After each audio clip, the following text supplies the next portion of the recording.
அனைவருக்கும் வணக்கம். நாம் எண்ணற்ற சித்தர் பெருமக்களுடைய பாடல்களை வாசித்து அவருடைய அனுபவ கருத்துக்களை சுவைபட உங்களோடு பகிர்ந்து வருகிறோம். அந்த வரிசையிலே இன்றைக்கு கருவூரார் என்று அழைக்கப்பட்ட ஒரு உயர்ந்த சித்தருடைய நூல் தொகுப்பை வாசிக்க தொடங்க இருக்கிறோம். பொதுவாக சித்தர் பெருமக்களை பற்றி சொல்லும்போது கூடவே எண்ணற்ற வாத பிரதிவாதங்களும் வந்துவிடுகின்றன. நம்முடைய முன்னோர்கள் சொல்லி வந்த செவி வழியான செய்திகள் மூலமாகவும் ஆங்காங்கே சித்தர் பெருமக்கள் தங்களுடைய நூல்களிலே சொல்லியிருந்த கருத்துக்கள் மூலமாகவும் வரலாற்று ஆய்வாளர்கள் ஆய்ந்து சொன்ன கூற்றுக்கள் அடிப்படையிலும் தான் ஒரு சித்தரை பற்றி நாம் புரிந்து கொள்ள முடிகிறது. மற்ற சித்தர்களைப் போலவே கருவூராருடைய வாழ்க்கையிலும் சில குழப்பமான விளக்கங்கள் இருக்கத்தான் செய்கின்றன. கருவூர் சித்தரை பற்றிய பொதுவான இணைய வழியிலும் மற்ற நூல்களிலும் நாம் தெரிந்து கொண்ட சுருக்கமான வாழ்க்கை சரிதத்தை பார்த்துவிட்டு அன்னாருடைய திருப்பாடலுக்கான விளக்கங்களை பார்க்கலாம். கருவூரார் கருவூர் என்றழைக்கப்பட்ட ஒரு ஊரிலே பிறந்தவர் என்கிற காரணத்தால் அந்த ஊரின் பெயரை கொண்டே கருவூரார் என்று அழைக்கப்பட்டார். சிலர் கருவிலே இருக்கும்போதே திருவாய்த்தவர் என்கிற காரணத்தால் இவர் கருவூரார் என்று அழைக்கப்பட்டார் என்று சொல்லுவதும் உண்டு. போகமாமுனிவர் தன்னுடைய நூலிலே கருவூராரை பற்றி சொல்லும்போது இவர் விஸ்வகர்ம மரபை சார்ந்தவர் என்று குறிப்பிடுகிறார். எண்ணற்ற பாடல்களை பாடியிருக்கிறார். போகமாமுனிவருக்கு அணுக்கத் தொண்டராக இருந்து பணிபுரிந்த ஒரு அனுபவமும் கருவூராருக்கு இருக்கிறது என்று சொல்லப்படுகிறது. இங்கே கருவூரார் என்றால் ஒருவர் அல்ல, கருவூரார் என்ற பெயரிலே பலர் வாழ்ந்திருந்தார்கள், எல்லோருடைய வாழ்க்கைகளும் குழப்பப்பட்டிருக்கிறது என்று சொல்லப்படுவதும் உண்டு. இதுபோலவே அகத்தியர் இன்னும் பல சித்தர்களுடைய வாழ்க்கையிலும் இது போன்ற குழப்பங்கள் காணப்படுகிறது. இவர் விஸ்வகர்ம குலத்திலே உலோகங்களை கொண்டு பாத்திரங்கள் சிலைகள் ஆகியவற்றை செய்யக்கூடிய தொழிலை சார்ந்தவர் என்று சொல்லப்படுவது உண்டு. ராஜராஜ சோழன் என்கிற மன்னன் தஞ்சையிலே எழுப்பிய பெருவுடையார் கோயிலிலே கருவூராருடைய நுணுக்கமான அறிவு கூர்மையினால் சொல்லிக் கொடுக்கப்பட்ட பல விடயங்கள் இருக்கின்றன என்று சொல்லப்படுகிறது.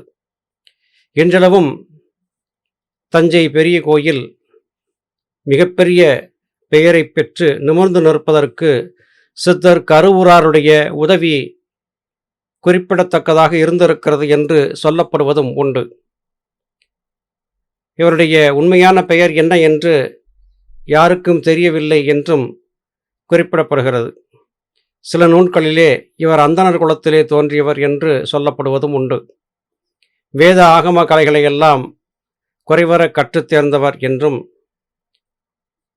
எண்ணற்ற நூல்களை பாடியிருக்கிறார் என்றும் இவரை பற்றிய வாழ்க்கை குறிப்புகள் காணப்படுகின்றன.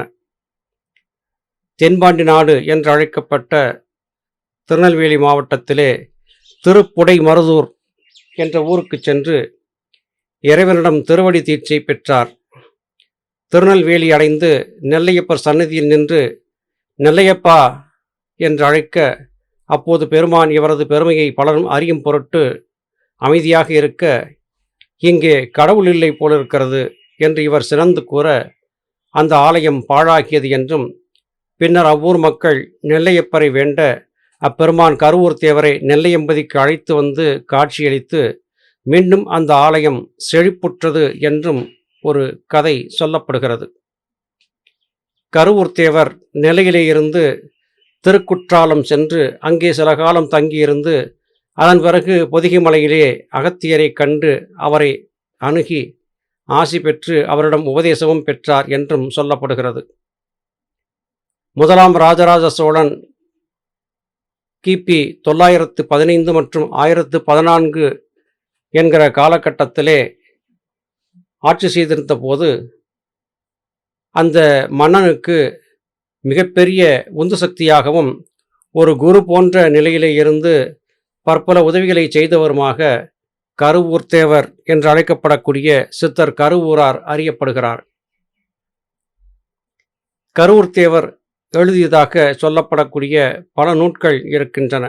எண்ணற்ற ஞான நூல்களை வாசித்து அறிந்தும் எண்ணற்ற சித்தர் பெருமக்களுடைய அணுக்கத் தொண்டனாக இருந்தும் அவர்களிடத்திலே ஞானத்தை முழுமையாக கற்றறிந்த கருவூர் தேவர் ஏராளமான நூல்களையும் இயற்றியிருக்கிறார் என்றும் சொல்லப்படுகிறது.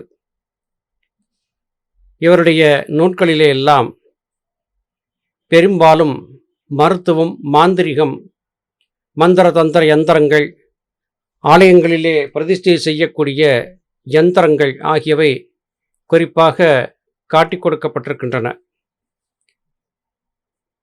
இவருடைய காலம் என்பது கிபி 11ஆம் நூற்றாண்டு என்று சொல்லப்படுகிறது. அப்படி ஆராய்ந்து பார்த்ததிலே வேம்பின் மகத்துவத்தை பற்றி பெருமைப்படச் சொல்லுகிறார். மிருகசீரிடம் அல்லது பூசம் நட்சத்திரத்தன்று ஆரம்பித்து வேப்ப மர இலை கொழுந்துகளை கிள்ளி ஒரு 27 நாட்கள் தொடர்ந்து சாப்பிட்டு வந்தால் எப்படிப்பட்ட விஷப்பூச்சிகள் கடித்தாலும் உடலிலே விஷம் ஏறாது என்பதை கருவூர் சித்தர் கண்டறிந்து சொன்னார். 1 மாத காலம் தொடர்ந்து உண்டு வந்தால் தொழுநோய் என்கிற குஷ்டநோய் விலகும் என்று குறித்திருக்கிறார். இந்த வேப்ப மர இலை கொழுந்தை நிழலிலே உலர்த்தி பொடி செய்து திரிகடி பிரமாணம் என்கிற 3 விரலால் எடுத்து உண்ணக்கூடிய அளவு தேனில் குழைத்து சாப்பிட்டு வந்தால் நரைதிரை மாறும் என்றும் வேம்பின் மகத்துவத்தை பற்றி முதலாக ஆராய்ந்து சொன்னவர் இவர்தான் என்பதாகவும் அவருடைய வாழ்க்கை சரிதத்திலே குறிப்பு காணப்படுகிறது.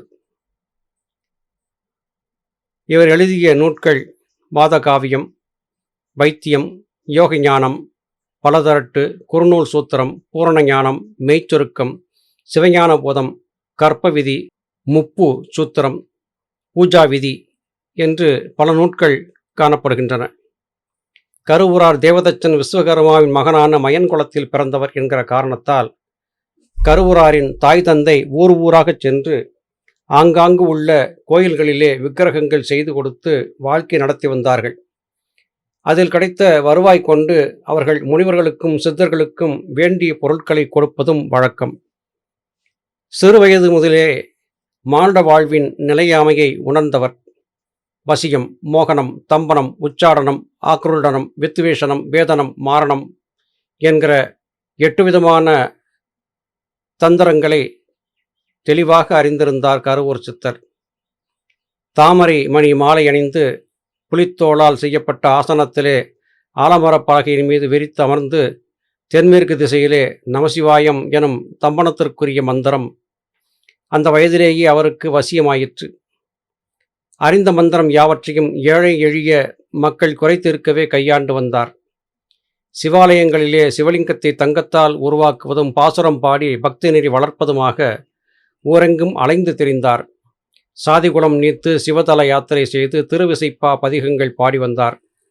சாதி சம்பிரதாயங்களை எல்லாம் புறக்கணித்தார். ஒரு நாள் கருவூரார் முன்பு ஒரு காகம் தன் காலில் கவ்வியிருந்த ஒரு ஓலையை வைத்தது. ஆச்சரியத்தோடு அந்த ஓலையை வாசித்தார். நீ உடனே தஞ்சை வந்து சேரும் என்ற வாசகம் இருந்தது. அந்த ஓலை தன் குருவாகிய போகரிடமிருந்து வந்தது. தஞ்சை ஆண்ட ராஜராஜ சோழ மன்னனுக்கு ஒரு சங்கடம் ஏற்பட்டிருந்தது. அதை போக்கவே அவரை அழைத்திருந்தார் என்று புரிந்து கொண்டார். தஞ்சையிலே ராஜராஜ சோழன் கட்டிய பிரம்மாண்டமான சிவாலயம் சிவலிங்க பிரதிஷ்டை செய்ய அஷ்டபந்தனம் பலமுறை அவிழ்ந்து இலகி பந்தனமாகாமல் போயிற்று. கோயிலுக்குள் நுழைந்த கருவூரார் சிவலிங்கத்தின் அருகிலே சென்று பார்த்தபோது அங்கே அஷ்டபந்தனம் செய்ய விடாமல் ஒரு பிரம்மராட்சஸ் இருந்து தடுத்து கொண்டிருப்பதைக் கண்டதும் மந்திர உச்சாடனம் செய்து அதன் மீது காரி உமிழ்ந்தார். கருவூராரின் வாய் எச்சில் பட்டு தீ பொசுங்கி பிரம்மராட்சஸ் கருகியது. அதன் பிறகு அவரை அஷ்டபந்தனம் செய்து சிவலிங்க பிரதிஷ்டையும் செய்து அபிஷேகமும் செய்து வைத்தார். சிவபெருமானின் 5 முகமாகிய ஈசானம், தத்புருஷம், அகோரம், வாமதேவம், சத்யோஜாதம் ஆகியவற்றை உபதேசித்து நிறைவு செய்தார். பிறகு கருவூரார் அங்கிருந்து புறப்பட்டு திரு அரங்கத்திற்கு சென்றார். பிறகு கருவூரார் அங்கிருந்து புறப்பட்டு திரு அரங்கம் சென்றார்.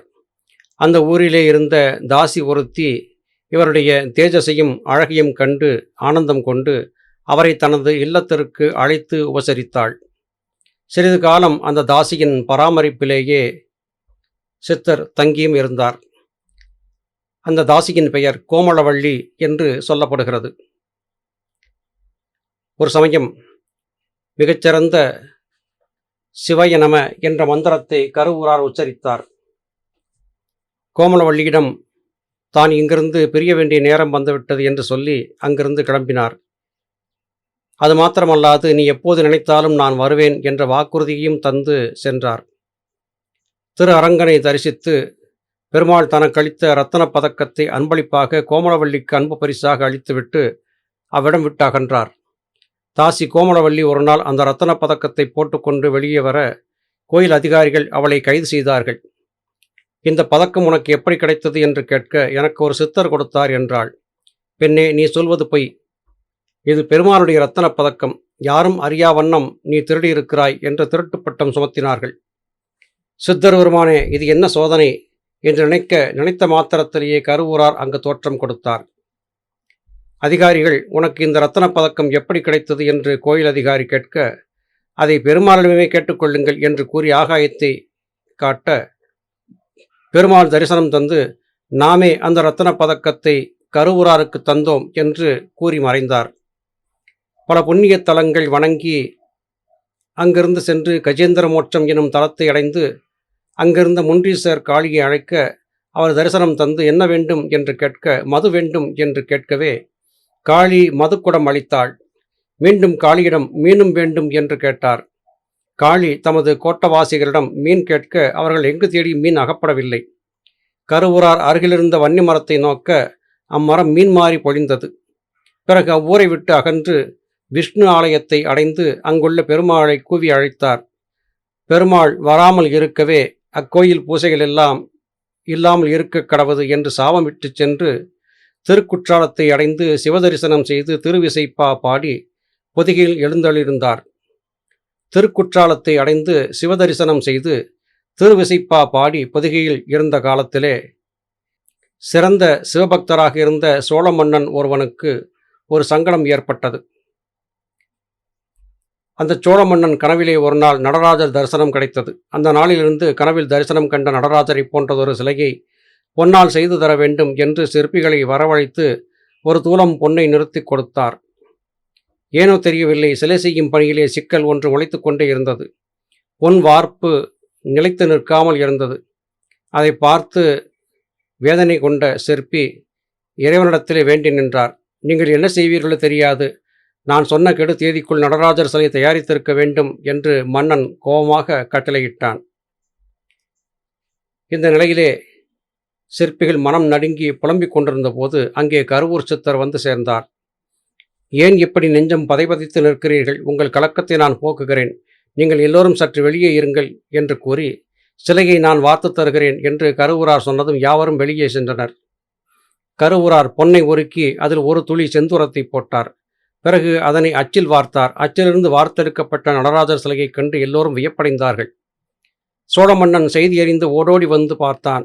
தான் கனவில் கண்ட நடராஜர் தரிசனத்தை அந்த சிலையிலே ஒளியிலும் வார்ப்பிலும் கண்டு திகைத்து போனவன் முகம் கருத்து போனது. நான் பக்தரை மாற்று தங்கம் அல்லவா கொடுத்திருந்தேன், நீங்கள் அதனை திருடி எடுத்துக்கொண்டு செம்பால் சிலை செய்து விட்டிருக்கிறீர்கள், அப்படித்தானே என்று சிற்பிகளை சினம் கொண்டு பார்த்தபோது அவர்கள் பயந்து நடுநடுங்கி போனார்கள்.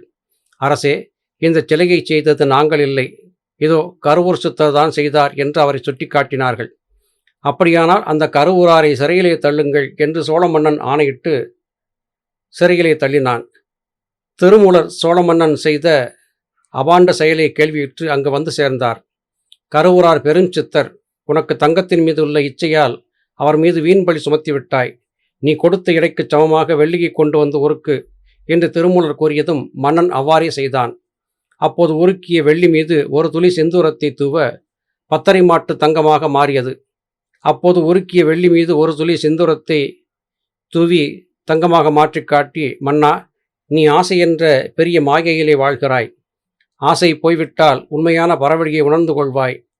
செல்வம் யோகியை வசப்படுத்த முடியாமையால் யோகிக்கு செல்வம் தேவைப்படுகிறது என்று கூறி அவனுக்கு அறிவுரை சொல்லி அங்கிருந்து சென்றார்கள் என்பதாகவும் இவருடைய வாழ்க்கையிலே நடைபெற்ற ஒரு கதை சொல்லப்படுகிறது. இதுபோல பற்பல விதமான விளக்கங்கள் சித்தர் கருவூராருடைய வாழ்க்கையில் நடந்திருப்பதாக சொல்லப்படுகிறது. சித்தர் கருவூராருடைய பெருமைகள் உலகம் முழுவதும் பரவலாயின. எல்லா இடங்களிலுமே ஒருவர் வளர்ந்து வரும்போது அவரை பார்த்து பொறாமை கொண்டவர்கள் கூட்டம் பெருகுவதும் வழக்கமான ஒன்றுதான். கருவூரார் சித்தருடைய புகழும் பெருமையும் பலகாலம் எல்லா பக்கங்களிலும் பெருகியிருந்ததைக் கண்டு அவர் மீது பொறாமையும் எரிச்சலும் கொண்ட சிலர் அவரை எப்படியாவது மன்னனிடம் மாட்டிவிட்டு தண்டிக்க செய்துவிட வேண்டும், இவரை வளரவிடக்கூடாது என்று கங்கணம் கட்டிக்கொண்டு சித்தர் கருவூரார் மீது பற்பல விதமான புகார்களை சொல்லி வந்தார்கள். இது காரணமாக எரிச்சல் கொண்ட பாண்டி நாட்டு மன்னன் ஒருவன் சித்தர் கருவூராரை தண்டிக்க தன் சேனை பரிவாரங்களை ஏவினான். கொடிய கொலைக்கருவிகளை கொண்டு கருவூராரை தாக்க படை சேனைகள் துரத்தி வந்தன. ஆனால் கருவூர் சித்தர் வேகமாக ஓடிச் சென்று சிவாலயத்தில் இருந்த சிவலிங்கத்தை தழுவிக்கொண்டார். அந்த அளவிலே சிவாலயத்தில் இருந்த சிவலிங்கத்தோடு கருவூர் சித்தர் அப்படியே ஐக்கியமாகி மறைந்தும் போனார். இப்படி அவருடைய வாழ்க்கையிலே அவருடைய முடிவு என்பது இருந்ததாகவும் சொல்லப்படுகிறது. இது எல்லாம் கட்டுக்கதை என்று சொல்லப்படுவதும் உண்டு. இவருடைய கதையை பற்றி அவிதான சிந்தாமணி என்கிற நூலிலே இப்படியான குறிப்புகள் காணப்படுவதாகவும் சொல்லப்படுகிறது. எது எப்படியாக இருந்தாலும் கருவூரார் போன்ற மிகப்பெரிய சித்தர்கள் இந்த பூமியிலே நம்மை போன்ற சாமானியர்களுக்கு வழிகாட்டிகளாக வந்து அமைந்திருப்பது நாம் செய்த புண்ணியம் என்றே நாம் கருத வேண்டியிருக்கிறது. கருவூராருடைய வாழ்க்கையிலே இன்னும் எண்ணற்ற அதிசயங்கள் நடந்திருக்கின்றன என்றெல்லாம் சொல்லப்படுகின்றன. அவற்றையெல்லாம் தேவைப்பட்டால் அடுத்தடுத்து வரக்கூடிய பதிவுகளிலே தொடர்ந்து பார்க்கலாம். அருமை சகோதர சகோதரிகளே, அடுத்த பதிவு தொடக்கம் கருவூர் சித்தருடைய பாடல்களை வாசித்து மகிழலாம். அதுவரையிலும் நன்றி, வணக்கம்.